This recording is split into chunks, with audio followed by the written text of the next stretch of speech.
ముకుంద జ్యువెలరీలో వడ్డానం Mela October 4th నుంచి 12th వరకు ఫ్లాట్ 9.99% VA ఆఫర్ మీకోసం.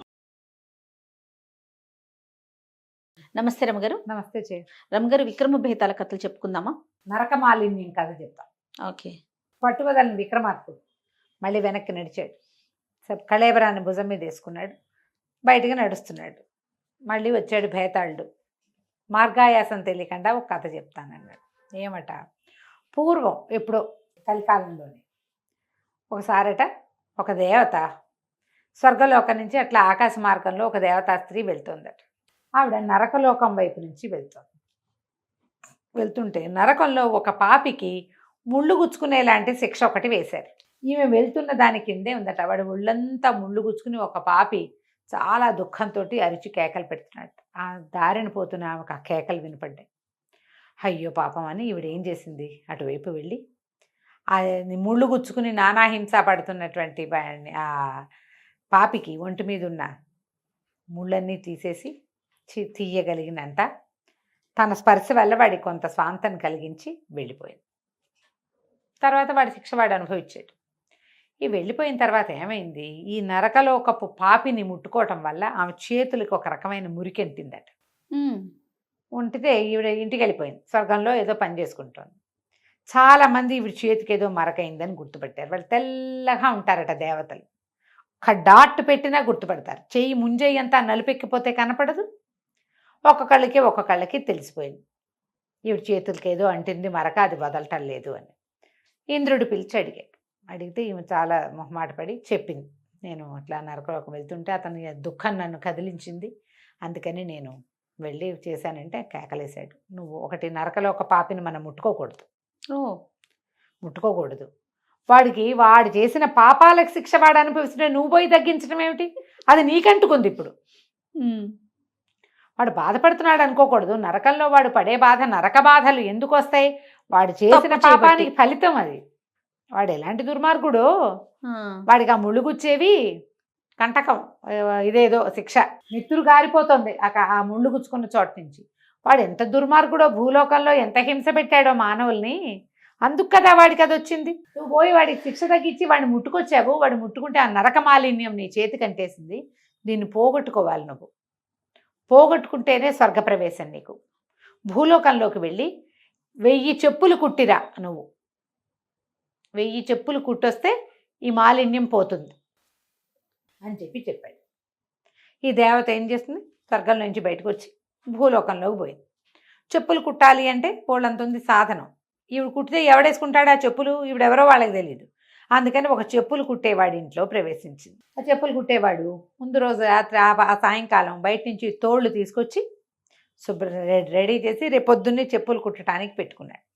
ఈ దేవత మాగారు అక్కడికి పోయి కూర్చుని చకచకా చెప్పులు కుట్టి కొన్ని జతలు చెప్పులు కుట్టి మూలగొచ్చు. పొద్దునే చెప్పులు కుట్టేవాడు చూసుకున్నాడు. ఏమిటి చెప్పులు ఎక్కడి నుంచి వచ్చాయి, వస్తువు మాత్రం తందే, ఆ తోళ్ళు తనవి, ఎవరో కుట్టి పెట్టారు. వాడు భగవంతుడికి వేల ప్రణామాలు చేసేశాడు. ఎవడో దేవుడు నన్ను రక్షించాడు అనుకున్నాడు. ఇతనికి చెప్పులు కుట్టేవాడు అమ్ముకుంటాడు, కానీ అతను కొంచెం మోటుగా ఉండే చెప్పులు కుడతాడు. ఈ దేవత తనకు మంచి పనితనం ఉన్నట్టుగా కుట్టింది.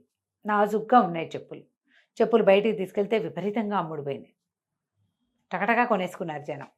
సరే ఏం చేశాడు, మళ్ళీ వస్తూ ఇంకా తోలు సామాన్లు అన్నీ తెచ్చి పెట్టాడు శుభ్రం చేసి. తెల్లారేసరికి ఇంకో కొన్ని జతలు తయారైనాయి. అవి అమ్ముడిపోయినాయి. రోజు తేవా అమ్మ. కొద్ది రోజులు గడిచేసరికి అల్లబడికి ఏం తెలిసిందంటే, ఎవరో దేవత తనని కరుణించి కుడుతోంది. తన ప్రత్యక్ష దేవత. అక్కడి నుంచి ఏం చేశాడు, ఒక 5-6 రోజులు గడిచాక ఓ దీపారాధన అగరబత్తులు పెట్టాడు. దేవత వాటిని స్వీకరించలా, మాట్లాడకుండా ఊరుకుంది. తన పంతం చేసుకునేది. పువ్వులు పెట్టాడు. సరే, ఒకనాడు పళ్ళు ఫలాలు పెట్టాడు. తీసుకోలేదు. వాడికి బాధగా ఉంది. ఏం స్వీకరించదు, పోని దీపం ధూపం అంటే దాని దారిన అవి పోతాయి. పళ్ళు ఫలాలు పెడితే ఆవిడ తీసుకోవాలి కదా, తీసుకోలేదు. అక్కడి నుంచి ఏం చేశాడు, బాగా సంపాదన వచ్చింది. ఒక పళ్ళ నిండా డబ్బులు పోసి పెట్టాడు. దేవతను గౌరవిస్తున్నాడు వాడు. ఆమె వల్ల తన జీవితం ఇంత బాగుపడింది. రోజు వచ్చేస్తే 1000 చెప్పులు కుట్టాలంటే రోజుకి 15, 20, 25 కుడుతుంది. ఎన్ని రోజులు పడుతుంది. అవును, కుట్టుకుంటూ ఆవిడ కుడుతోంది, వీడు అమ్ముకుంటున్నాడు. ఎంతో సంతోషంగా ఉంది వాడికి. కానీ ఏవి సమర్పించినా తీసుకోవటంలా, తినుబండారాలు అవి ఇవి సమర్పించి చూసి చూసి చివరికి డబ్బులు పెట్టాడు. వీడి మూఢభక్తికి ఆవిడ నవ్వుకుంది. క్రమంగా వాడి భక్తి ఎక్కువైపోయింది. ఏదో ఒకటి పెట్టి ఏవి తీసుకోవట్లేదని ఏడుస్తున్నాడు. ప్రతిరోజు ఏమైనా పెడుతుంటే ఎవరు తీసుకుంటారు? తను తీసుకోదు, తీసుకునే ఉద్దేశంలో లేదు. చివరికి డబ్బులు కూడా పెట్టేసరికల్లా ఆవిడకి ఏం చేయాలో తెలియలే. తీరా ఇంతకీ తను ఇంకా కొన్ని జతలు 100 కుడితే 100, 150 కుడితే తనకి ఇక్కడ విముక్తి వచ్చేస్తుంది. ఆవిడ ఏం చేసింది, చటుక్కుని వెళ్ళిపోయింది అక్కడి నుంచి. వెళ్ళిపోయి ఇంకోళ్ళు ఎవరో ధనవంతుడు చెప్పుల దుకాణం ఒకటి ఉంది, అక్కడ ఎవరు కుట్టారు ఎవరు చేశారు చూడరా 10 మంది పనివాళ్ళు ఉన్నారు. ఈ దేవత కూడా పోయి ఆ గుంపులో కూర్చుని తను కూడా కుట్టేసి ఎవరు కుట్టారో తెలియదు. ఇప్పుడు ఒక్కడిదే కొట్టు, ఒక్కడే మనిషి అంటే వాడు తోలు తెచ్చుకుని వాడే కుట్టుకుంటాడు. ఒక్క కొత్త వస్తువు వచ్చిందంటే అది తనది కాదని తెలిసిపోతుంది. ఇంత 15 మంది కార్మికులున్న గుంపులో ఎవరు చేశారో ఎవరికి లెక్కలేదు, ఎవరి పాదాలకో చేరతాయి అవి. కుట్టేసేసి 1000 చెప్పులు అవ్వగానే ఆమెకు దివ్యత్వం వచ్చేసింది. చేతి మీద మరక కూడా పోయింది, తెల్లబడిపోయినాయి చేతులు, వెళ్ళిపోయింది తన దారింత. ఇక ఈ చెప్పుడు కుట్టేవాడు ఉన్నాడు కదా, వీడు పళ్ళు గిళ్ళు అన్నీ అయినాయా. ఎప్పుడైతే ఈ డబ్బులు పెట్టాడో ఆ మర్నాడు దేవత వెళ్ళిపోయింది. ఇక వీడి తోలు చెప్పులుగా మారడం మానేసినాయి. అంతకుముందు మారిపోయేవి తెల్లారేసరికల్లా. చూశాడు బెంగ పెట్టుకుని దేవత తనని వదిలేసిందని జబ్బు చేసి మంచం బట్టి చచ్చిపోయాడు. అయ్యో, చచ్చిపోయేసరికల్లా ఇది కథ అయిపోయింది. ఈ కథ చెప్పాడు భేతాళుడు.